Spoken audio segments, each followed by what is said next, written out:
Photography's hard. It's...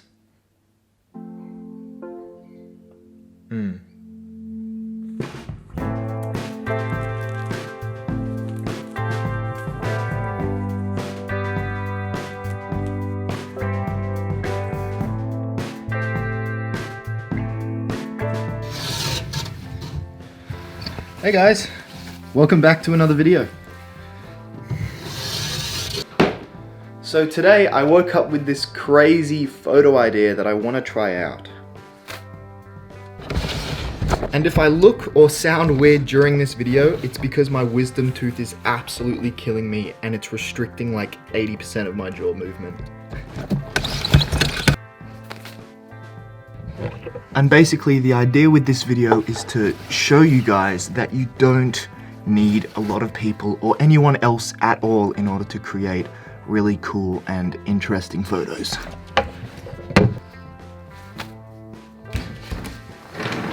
So let me explain to you what my idea is.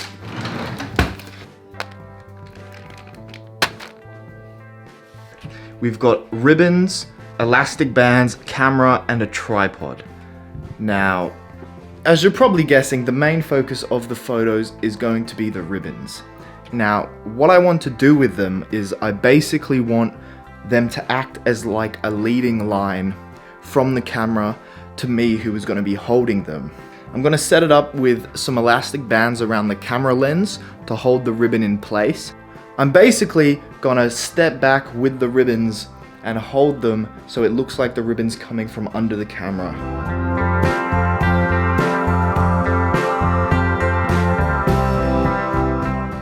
I've got the wrong lens on. And the weather is honestly perfect for this because it's overcast right now, so there's no shadows, no direct sunlight of any kind.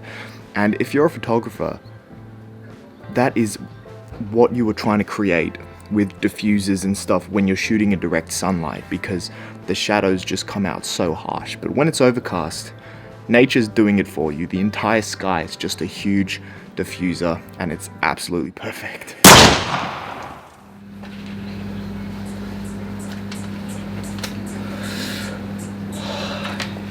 I swear to God.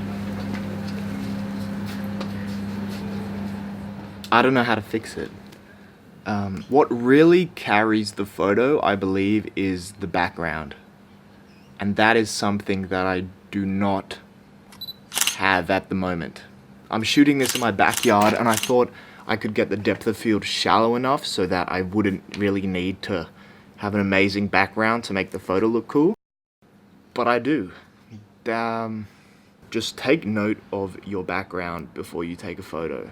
Before you go shooting, just take notice of your background. Yeah.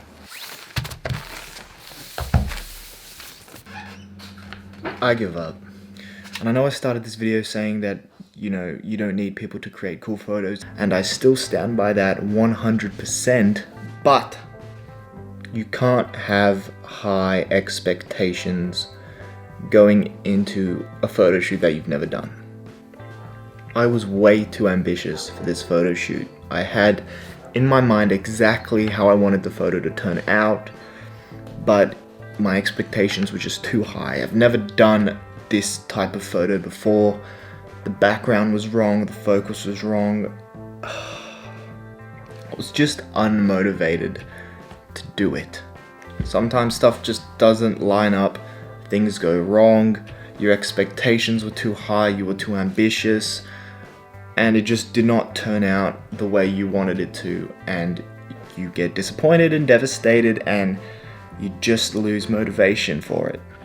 That's something I need to learn. I need to learn to not have overly high expectations for photos that I've never done before. It's something I need to learn, something every photographer should have in the back of their mind. I know that sounds so pessimistic and so unmotivating, but trust me, it's much better not having your hopes up for a photo, not having that expectation to live up to, and then getting a banger of a photo, because then you just get even more excited because you didn't expect that to happen. But it happens the other way around as well. If you have really high expectations and a photo falls short, it's just going to devastate you. So please keep that in mind when you're doing a photo shoot.